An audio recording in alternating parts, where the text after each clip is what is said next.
चलिए, आज चलते हैं भारत की सबसे भूताहा और डरावनी जगहों में से एक की तरफ। ये कहानी है कॉलेज के कुछ दोस्तों की, जिनका एक मजेदार सा दिखने वाला ट्रिप एक ऐसे भयानक सपने में बदल गया जो आज तक उनका पीछा नहीं छोड़ रहा। ये कोई मामूली कहावत नहीं थी, बल्कि एक चेतावनी थी। एक ऐसी चेतावनी जो उस इलाके की हवा में सदियों से गूंज रही है। मयूर को ये बात उसकी दादी ने बताई थी, लेकिन उसके दोस्तों के लिए ये सब बस एक मजाक था। तो कहानी है 5 कॉलेज के दोस्तों की, जो अपनी रोज की जिंदगी से बोर होकर कुछ हटके, कुछ यादगार करना चाहते थे। और इसी रोमांच की तलाश उन्हें खींच ले गई दुमास बीच। तो प्लान सेट था। 5 दोस्त, मयूर, कुशल, नील, रिया और आरव। डेस्टिनेशन थी दुमास बीच, जो कि मयूर के गांव के पास ही पड़ता था। अब सबको ये तो पता था कि इस जगह का नाम भूतों और अजीब-गरीब हरकतों के लिए बदनाम है। तो ग्रुप में ना थोड़ा डर और थोड़ी एक्साइटमेंट दोनों का माहौल था।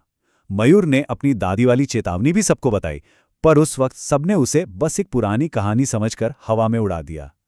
हाँ, एहतियात के तौर पर उन्होंने एक सीधा सा रूल जरूर बनाया था। बीच पर सिर्फ दिन में ही रहेंगे और सूरज ढलने से पहले पहले वहां से निकल जाएंगे। काफी समझदारी वाला फैसला था, है ना?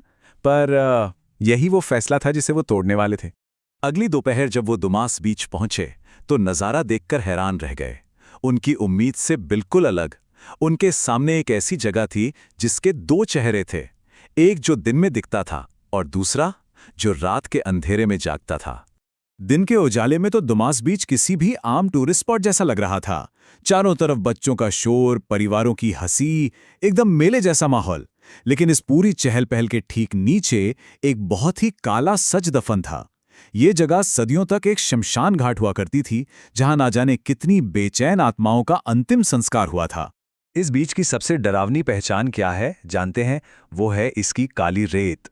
वहां के लोग कहते हैं कि ये रेत काली इसलिए है क्योंकि इसमें सदियों से जलाई गई लाशों की राख मिली हुई है। सोचकर ही देखिए कैसा महसूस होता है। वो बीच पर टहल ही रहे थे कि उनकी नज़र एक अजीब से आदमी पर पड़ी जो बोतलें जमा कर रहा था। उसने दोस्तों को घूर कर देखा और एक ऐसी बात कही जिसने उनकी रीढ़ में सिहरन दौड़ा दी। वो बोला, ये सिर्फ रेत नहीं, ये पूरी की पूरी कब्रगाह है। इस रेत के नीचे न जाने कितने लोग सो रहे हैं। उस आदमी की बात को अनसुना करते हुए दोस्तों का रोमांच उनकी समझदारी पे भारी पड़ गया। सूरज धीरे धीरे ढल रहा था और उन्होंने वो एक फैसला ले लिया जिसने इस ट्रिप को हमेशा हमेशा के लिए बदल दिया। बीच के थोड़ा दूर सुनसान किनारे पर उन्हें एक पुरानी टूटी फूटी इमारत के खंडहर दिखाई दिए। पता चला कि वो पुराने शमशान का दफ्तर हुआ करता था।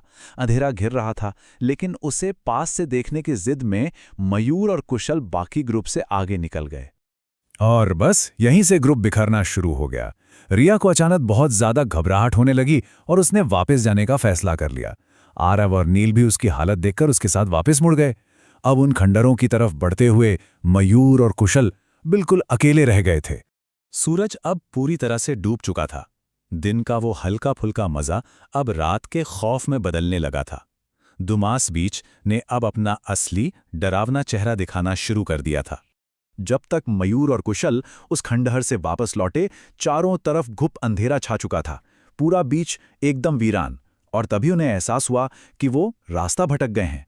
दूर दूर तक सिर्फ काली रेत थी, समंदर का शोर था और अंधेरा। उनकी बची खुची हिम्मत ने भी तब जवाब दे दिया जब उन्होंने देखा कि दोनों के फोन की बैटरी डेड हो चुकी थी। बाहरी दुनिया से उनका संपर्क पूरी तरह टूट चुका था। न कोई रोशनी, न कोई रास्ता, बस समुंदर की लहरों का शोर था जो अब डरावना लगने लगा था।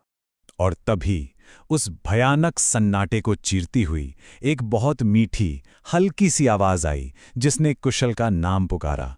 कुशल? आवाज कहाँ से आ रही थी कुछ पता नहीं चल रहा था। ये उस रात की पहली अनहोनी थी जिसने दोनों के दिल में असली दहशत भर दी। इसके ठीक बाद हवा में एक अजीब सी गंध फैलने लगी, जलती हुई लकड़ी की और जलते हुए मांस की, बिल्कुल वैसी जैसे कोई चिता जल रही हो। बीच का वो खौफनाक अतीत अब हकीकत बनकर उनके सामने आ रहा था। फिर अंधेरे से एक और आवाज आई, मयूर। इस बार मयूर के कदम वहीं के वहीं जम गए। ये आवाज बिल्कुल उसकी दादी जैसी थी। वही दादी जो 8 साल पहले बिना कोई सुराग छोड़े अचानक कहीं लापता हो गई थीं। इसी खौफ के बीच उन्हें दूर से कुछ लोगों के गाने की आवाज सुनाई दी। राम नाम सत्य है। ये वही भजन है जो अंतिम संस्कार के वक्त गाया जाता है। उन्हें एक पल को लगा कि शायद कोई और भी है, लेकिन अंधेरे में देखने पर वहां दूर दूर तक कोई नहीं था। और फिर तो मानो खौफ की बारिश ही हो गई। अंधेरे से सफेद कपड़ों में कुछ साए निकले, जिनके हाथों में जलती हुई लकड़ियां थीं। अचानक कहीं से कुत्तों का एक झुंड उन पे भौंकने लगा। समंदर के अंदर से एक बहुत विशाल चमकती हुई परछाई ऊपर उठी और वो सारी भयानक आवाजें एक साथ उनके कानों में गूंजने लगीं। इतना डर और इतना खौफ एक साथ झेलना उनके बस की बात नहीं थी।